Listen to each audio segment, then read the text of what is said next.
The last time we saw Tommy Norris, he chose freedom over safety, and that choice may have lit a fuse that won't stop burning. Season 2 didn't end with an explosion. It ended with something far more dangerous. Hope. A new company. A reunited crew. A moment where Tommy finally let himself believe he could win. But Landman has never been kind to men who believe in happy endings. Season 3 isn't about starting fresh. It's about paying the price. Old enemies are still watching. Powerful corporations are circling. And the deal that saved Cooper's future may be the same deal that destroys everything Tommy just built. If Season 2 was about losing control, Season 3 is about what happens when control fights back. And judging by what we already know, Landman Season 3 might be the darkest, smartest, and most ruthless chapter yet. Season 3 of Landman begins exactly where it hurts the most, right after the victory. CTT oil exploration and cattle is alive. The crew is together, and for the first time, Tommy Norris isn't working for someone else. On the surface, it looks like a clean break from the past. But underneath that calm is a truth Tommy understands better than anyone. Nothing in the oil business comes without blood on the paper. The moment Galino signed that $18 million check, Season 3 quietly chose its real villain. Galino didn't invest in CTT because he believes in family or freedom. He invested because ownership is power, and power always collects interest. Tommy may think he's finally steering his own ship, but the ocean around him is already controlled by someone else. What makes Season 3 especially dangerous is that Tommy is no longer alone in his risk-taking. Cooper isn't just his son anymore, he's the president of the company. That decision changes everything. Cooper's instinct for oil, once seen as a gift, now places him directly in the crosshairs of corporations, suppliers, and people who don't forgive lost money. The pipeline supplier who died in Season 2 isn't just a closed case, he's a loose thread. Quiet conversations are happening behind closed doors. Competitors are asking questions. Regulators are paying attention. And Cooper, still carrying the weight of Ariana's trauma and the near-murder charge, is walking into a role that demands toughness he may not be ready to show. Season 3 will test whether Cooper is built for leadership, or whether leadership will break him before the drill even hits the ground.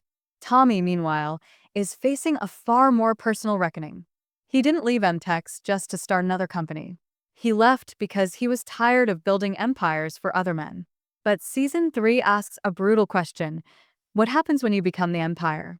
Every decision Tommy makes now has consequences for people he loves.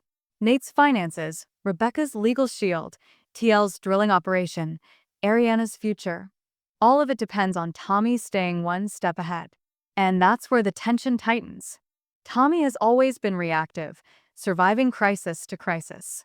Now he has to be proactive. And proactive men in the oil business don't just make enemies, they create wars.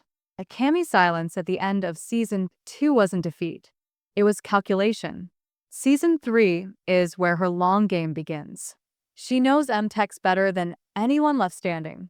She knows where the contracts are buried, where the numbers don't add up, and which deals can be weaponized. Losing Nate didn't weaken her, it freed her. Expect Cammy to re-enter the story not as a boss, but as a strategist, someone willing to burn the ground just to prove she was right all along. Her gamble didn't end with Monty. It simply moved to a higher level. And Tommy's new independence may be exactly the leverage she needs. Then there's the shadow no one wants to name, Chevron. Big Oil doesn't forget rejection. Bob Knoll's walking away from Cooper's fields wasn't fear, it was patience. Season 3 positions Chevron as the quiet giant in the room, waiting for CTT to stumble. Legal risk, regulatory pressure, environmental reviews. None of these require villains with guns. They only require time. And time is the one thing small companies never have enough of. Every delay costs money. Every mistake invites scrutiny. And every win puts CTT on the radar of people who crush companies for sport. At its core, Season 3 isn't about oil. It's about ownership, of land, of family, of identity. Tommy wanted control over his life, but control demands sacrifice. The freedom he feels at the end of Season 2 is real, but it's fragile. And Landman has always been clear about one thing: The higher you climb, the harder the fall. Season 3 doesn't ask whether Tommy can succeed. It asks how much he's willing to lose before success stops being worth it. Season 3 slowly peels away the illusion that CTT is a fresh start. From the outside, the company looks small but promising. Inside, pressure builds from every direction. The biggest mistake Tommy makes early on is believing that honesty will protect him. He runs CTT clean, transparent, and by the book, assuming that legality equals safety. But in the oil world, clean deals don't survive long. Paper trails become weapons. Contracts become traps. And the very system Tommy tries to respect begins turning against him. Inspections increase. Permits take longer. Environmental concerns suddenly appear where no one noticed them before. None of it is dramatic at first. That's what makes it terrifying. The danger doesn't announce itself, it suffocates quietly. Cooper feels this weight more than anyone. Being named president isn't a title, it's a target. Season 3 leans hard into Cooper's internal conflict. He knows the land. He understands oil in a way that can't be taught. But leadership demands something colder. Investors question his age. Rivals question his authority. And whispers about the dead pipeline supplier follow him everywhere. Cooper starts to realize that no matter how right he is, perception matters more than truth. Each meeting chips away at his confidence. Each delay feels like a judgment. And the more pressure he faces, the more he understands why his father spent his life angry. Cooper's greatest fear isn't failing the company, it's becoming Tommy before he's ready. Ariana's role grows quietly but powerfully in Season 3. On paper, she's the office manager. In reality, she's the emotional backbone of CTT. Still recovering from her assault, she moves through the world with caution, but also with clarity. She sees things others miss. Tension in phone calls. Shifts in tone. The way certain names keep resurfacing. Ariana begins connecting dots that suggest CTT isn't being targeted randomly. Someone is guiding the pressure. Someone wants them exhausted, distracted, and desperate. Her trauma gives her a sharp awareness of danger, and Season 3 treats that awareness not as weakness, but as strength. Ariana becomes the first to sense that Galino's help came with invisible strings. Galino himself transforms from an external threat into a constant presence. He doesn't rush Tommy. He doesn't demand repayment. That's the point. He waits. Season 3 paints Galino as a man who understands timing better than force. When a small financial gap appears, Galino offers help. When a supplier backs out, Galino knows someone else. Each favor tightens the knot. Tommy sees it happening but convinces himself he can manage it. After all, he believes control means choice. But Galino operates on inevitability. By mid-season, it becomes clear that Galino doesn't want CTT to fail. He wants it dependent. Failure is messy. Dependence is permanent. Rebecca's legal brilliance is pushed to its limits this season. Lawsuits begin circling CTT, not to win, but to drain resources. She recognizes the strategy immediately. The goal isn't justice, it's exhaustion. Rebecca plays defense constantly, patching leaks faster than she can investigate their source. Her past work with powerful people makes her dangerous, but also exposed. Old cases resurface. Old enemies test her boundaries. Season 3 forces Rebecca into moral gray zones she swore she'd never revisit. To protect CTT, she may have to bend rules she once enforced. And every compromise chips away at the idea that this company is different from the ones they escaped. Tommy, at the center of it all, begins to fracture. The loneliness Billy Bob Thornton spoke about doesn't disappear, it deepens. Leadership isolates him. He can't protect everyone without sacrificing someone. Angela senses the change immediately. She's seen this version of Tommy before, the one who carries everything alone until it crushes him. Their conversations become shorter, more guarded. Love becomes another risk factor Tommy doesn't know how to manage.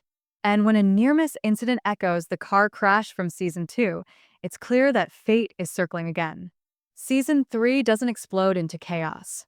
It tightens, slowly, methodically, like a drill boring deeper into unstable ground. Every character feels the pressure. Every decision costs more than the last. And by the end of this section of the story, one thing becomes clear. CTT didn't free Tommy from the system. It placed him directly at its center. And the system is finally ready to collect. As Season 3 moves forward, the tension shifts from survival to confrontation. CTT is no longer invisible. It's profitable enough to matter and fragile enough to be attacked. That combination is deadly. The pressure that once came in quiet delays now arrives in sharper forms. Investors demand faster returns. Regulators show up unannounced. Competing companies start circling Cooper's land with offers that sound generous, but feel predatory. Every handshake hides a knife. Tommy realizes too late that independence makes you visible and visibility invites hunters. The oil fields become less about drilling and more about control over who gets to exist at all. Cooper's transformation accelerates here.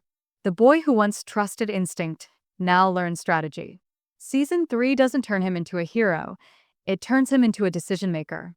He makes his first truly brutal call, choosing the company's survival over personal fairness. That choice haunts him. It also earns him respect. People stop questioning whether he belongs in a room. But respect comes at a cost. Cooper begins to distance himself emotionally, even from Ariana. He tells himself it's temporary, but the audience knows better. Leadership is reshaping him, carving away softness piece by piece. And the terrifying part is that he's good at it. Tommy sees this change and feels both pride and fear. He wanted Cooper to be stronger than him, not harder. Season 3 plays heavily on this generational echo. Tommy recognizes the path Cooper is walking because he's walked it himself. The difference is that Tommy had no safety net. Cooper has one, and Tommy would burn the world to protect it. That instinct leads Tommy into his most dangerous move yet. He starts negotiating directly with Galino, cutting side agreements meant to shield Cooper from fallout. He believes he's absorbing the risk alone. In reality, he's feeding Galino exactly what he wants: leverage. Galino's true position becomes clearer in this section. He isn't just connected to regional players. He's tied into international pipelines, offshore rigs, and political interests that stretch far beyond Texas.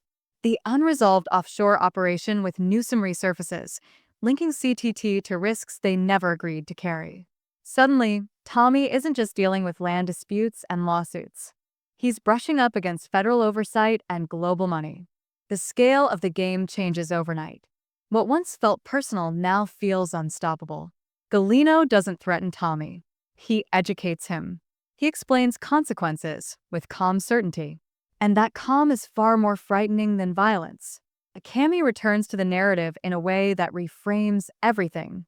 Her gamble begins paying off, not through victory, but through validation. She positions herself as a stabilizer to outside forces, someone who understands how companies like CTT eventually collapse. She doesn't attack Tommy directly. She lets others do it. Her power lies in credibility. When she speaks, people listen. And when she stays silent, markets react. Season 3 turns Cami into a mirror of what Tommy could have been if he'd chosen ambition over loyalty. Their paths diverged, but the industry rewards hers. Nate's resignation starts haunting the company in unexpected ways. Without his financial insulation, CTT's margins grow thinner. He's still loyal, still present, but even he can't solve math that doesn't work. Each delay now feels catastrophic. One bad quarter could unravel everything. This creates a ticking clock beneath every scene. Time is no longer neutral. It's an enemy. By the end of the section, Season 3 makes one truth unavoidable. There is no clean exit. Every road forward demands compromise, and every compromise sharpens the blade hanging over Tommy's family. The freedom he fought for is still there, but it's shrinking. And the audience can feel it. The storm isn't coming. It's already here. Season 3 reaches its most unsettling phase when everyone realizes the danger isn't a single enemy, it's the structure itself. CTT hasn't done anything wrong, and that's exactly the problem. The system doesn't punish guilt. It punishes disruption. Tommy disrupted balance. He took land, talent, and profit away from people who never lose quietly. Now the response isn't explosive retaliation. It's slow suffocation. Credit tightens. Insurance costs spike. Equipment failures happen at the worst possible moments. None of it can be proven as sabotage, but all of it feels intentional. Rebecca calls it legal erosion, the kind of collapse that leaves no fingerprints. Tommy reaches a breaking point not through violence, but through clarity. For the first time, he admits what he's been avoiding. Galino was never a partner. He was a placeholder for something worse. Cutting him out now would collapse the company, but keeping him close ensures eventual ownership loss. There is no winning move, only a choice about timing. This is where Season 3 becomes truly psychological. Tommy starts planning not for success, but for damage control. He stops asking how to grow and starts asking how to protect Cooper when the fall comes. That shift alone tells the audience everything they need to know. Cooper senses this change and pushes back. Their conflict becomes the emotional core of the season. Cooper wants to fight forward, expand, prove CTT belongs at the table. Tommy wants to slow down, consolidate, survive. Neither is wrong. That's what makes it painful. Their arguments aren't loud. They're restrained, heavy, and loaded with things neither man knows how to say. The company that was supposed to unite them is becoming the wedge that drives them apart. Season 3 understands that family conflict doesn't need shouting, it needs silence. Ariana, once again, sees the truth before anyone else. She realizes the company may survive, but not without sacrifice. Her role evolves from support to decision-maker when she uncovers a path that could save CTT by exposing the forces working against them. But exposure comes with consequences: public attention, retaliation, and permanent scars. The question isn't whether the truth should come out. It's whether they're ready to live with what follows. Ariana's growth in this season is quiet but powerful. She stops reacting to trauma and starts shaping outcomes. The season's final stretch doesn't deliver a traditional payoff. Instead, it delivers inevitability. Deals are made. Lines are crossed. A single decision, small on paper, massive in impact, locks the future into place. Galino gets what he wanted, but not completely. Cammy secures her position, but at a cost. Chevron stays patient, watching. And Tommy stands exactly where he feared he'd end up, responsible for everything, in control of nothing. The final moments of Season 3 don't offer relief. They offer understanding. Tommy realizes happiness was never meant to last. It was meant to motivate. That brief freedom at the end of Season 2 wasn't a promise. It was a warning. The season closes with CTT still standing, but changed. Hardened. Watched. The beginning of something bigger and far more dangerous. And that's why the Season 3 trailer feels so powerful. It isn't selling hope. It's selling truth. Landman isn't about winning the oil game. It's about what the game takes from you before you realize you've already lost.